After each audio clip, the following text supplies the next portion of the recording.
Hey y'all, it's Megan. This is just a quick video about prepping binding for finishing neckline and arm side, like the Goldie pattern that has thin or thick binding. This leaves a really clean finish, whether you use a sewing machine or a cover stitch. Both are going to leave you really pretty finish on the inside. After you cut your pieces, we are going to prep them. So you want to use some best press or some spray starch. This is really important if your knit doesn't hold a press well. You really want to have nice, sharp creases in the binding pieces to make your life easiest. When we're pressing the binding, you want to use up and down motions with your iron, like I'm showing here, up and down, up and down. You don't want to drag and pull your iron maybe as you normally would. Only go up and down. We are going to fold the binding piece in half, wrong sides together, to create a center crease, and you can use some steam to make sure that that crease is set. Then you will fold each edge toward the center crease, just as if you were making single fold bias tape. You're going to press the edge toward the center crease. So you can see I'm going up and down, and then you're going to press the other edge also toward the center and each other.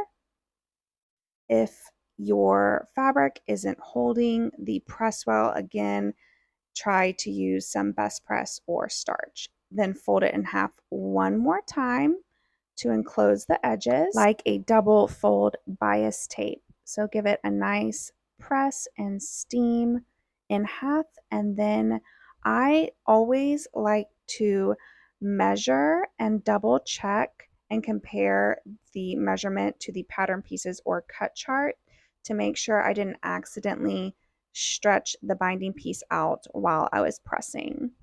And then one extra little step I like to do is to go ahead and find the quarter points of the piece. Since I know I'm going to have to find it later, I'll quickly just fold it in half, make a crease, and then fold the edges toward that center to find the quarter points, as you can see here. And then my binding piece will be all prepped and ready to go. Then you will follow the steps in your pattern to stitch the binding piece together. And usually you quarter the binding piece and quarter whatever you're attaching it to, so the neckline or the arm side. And I'm just going to put a few clips in quickly to show you what it would look like when you are stitching the binding. Now, for the Goldie pattern, you are going to want to use a sewing machine to attach the binding, and you always start with the right side of the binding to the wrong side of the neckline or arm side. And the thin binding, you are going to stitch directly in that first crease, which is 3/8 of an inch away from the edge. And for the thick binding, you can see here, you are stitching 3/4 of an inch away from the raw edge on the first crease. Now I like to use a longer triple stitch here. You can also use a zigzag stitch or a lightning bolt, whatever your favorite stretch stitch is.